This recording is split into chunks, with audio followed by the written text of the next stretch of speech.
In this video, I'm going to talk about why it might be a huge mistake to go for the hottest women when it comes to dating, even when it comes to hookups. Why going for the most attractive girl possible might be bad for your mental and emotional well-being. And there might be an alternative that actually, when it comes to your own satisfaction with your dating life, that might be way better. So without wasting any time, let's just get right into it. When it comes to learning about pickup, what is the assumption that is widespread in the community? What is the one huge assumption that is pretty much universally agreed on? It's about getting the hottest girls. It's all about getting those 9s and 10s. And this assumption has some serious flaws in its reasoning. And I want to go over that and explain why, and explain from a perspective of someone who's slept with or dated a lot of girls who are the 9s and 10s. And he's also dated women who are, let's say, attractive, but not as exceptionally attractive, just like normal cute girls. And why a lot of the time the experience is better with those girls. So the first thing that is important to be aware of is, what is it you want out of your encounter or your relationship with a woman? Is it physical pleasure? Is it connection and having just a good time talking to her? Let's say you have two girls, one who's supermodel good looking, one who's not attractive at all. They both, and you're in a room with both of them, and you have sex with each of them. How different is the physical experience going to be based on how hot she is? Well, okay, look, if a girl is overweight or if she's obese, that's going to change the physical sensations. Hey, what's up, man? That's going to change the physical sensations that you're experiencing. And, it depends on your taste, but it might not be in a good way. But if, let's say just both girls, they're in decent shape, right? They're in good shape. And you turn the lights off, the sex feels the same. It's going to feel exactly the same. What's going to matter at that point is which one is better in bed, right? Which one's more skillful, right? Which one's more giving, more confident, more exciting to be with. And her hotness no longer matters.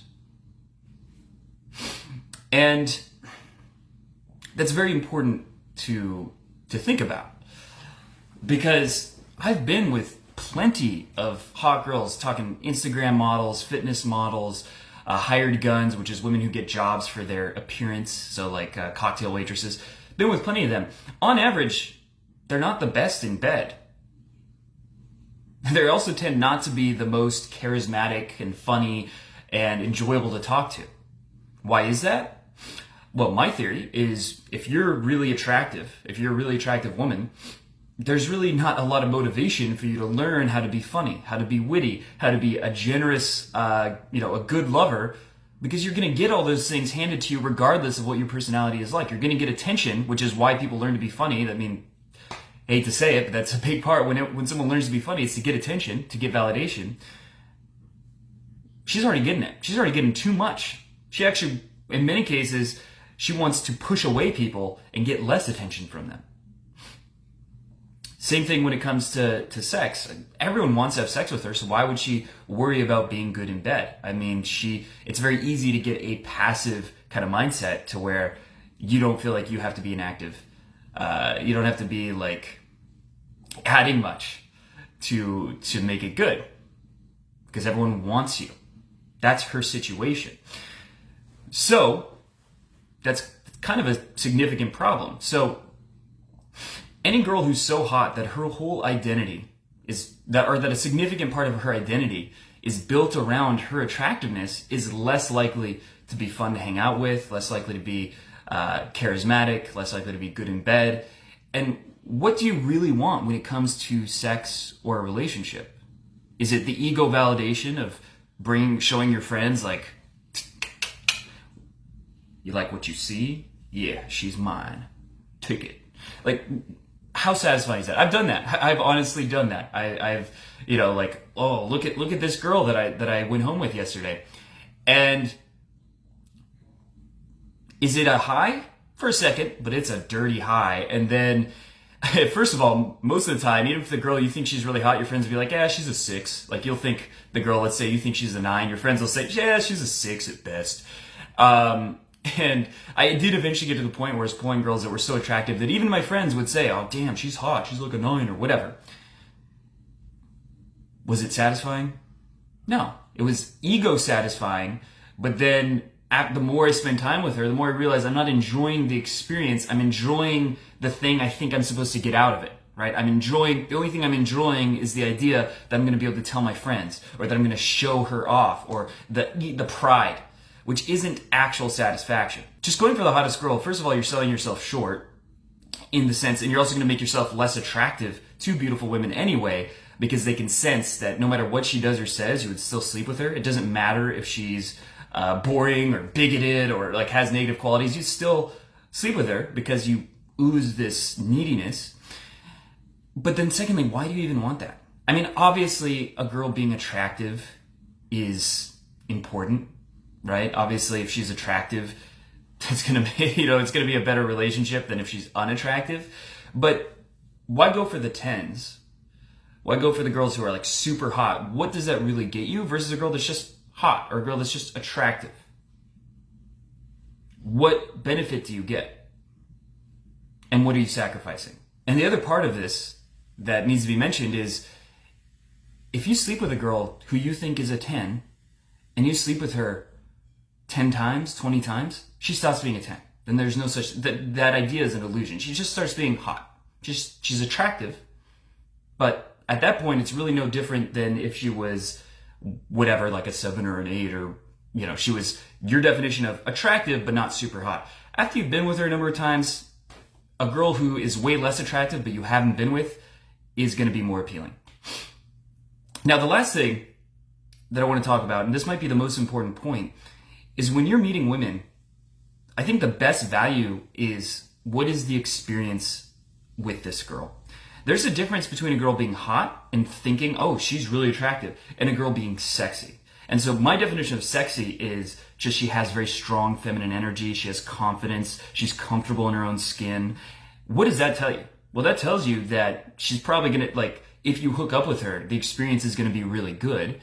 And a really hot girl who's, say, emotionally kind of closed off, she's awkward, uncomfortable, doesn't really speak her mind, that's going to be a much worse experience. So what's the number one thing I look for? It's not just, is she hot? I mean, it does matter. Don't get me wrong. It does matter. But it's not just, is she hot? It's, what is my experience with her? What is the chemistry? And that is what I scream for. And if the chemistry isn't good, I will walk away. I don't care how hot she is. There's no point to me.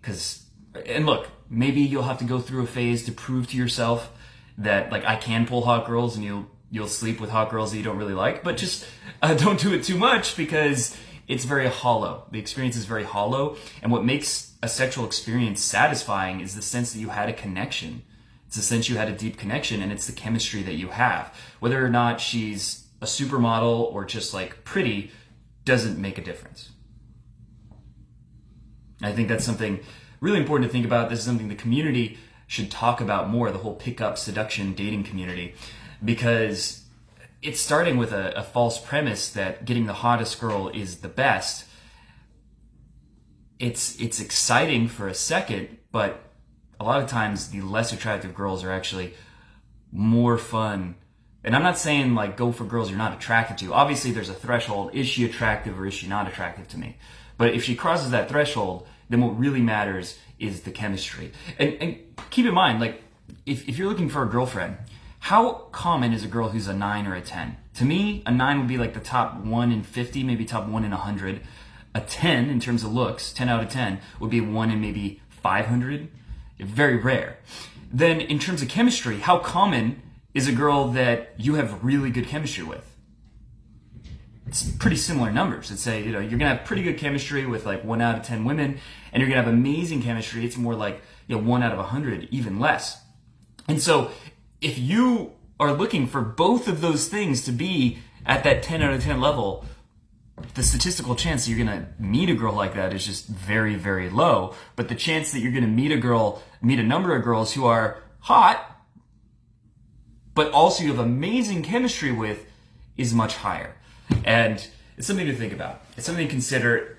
If you're fixated on the hotness, it's something I just recommend thinking about, thinking it over, and seeing if maybe your values are not for the right reasons. Maybe there's some assumptions you're making about what you want as opposed to really thinking it through, and this may drastically change the course of your dating life. If you enjoyed this video, make sure to subscribe to my channel and hit the bell button, because if you don't hit the bell button, you will not be notified when I release a new video.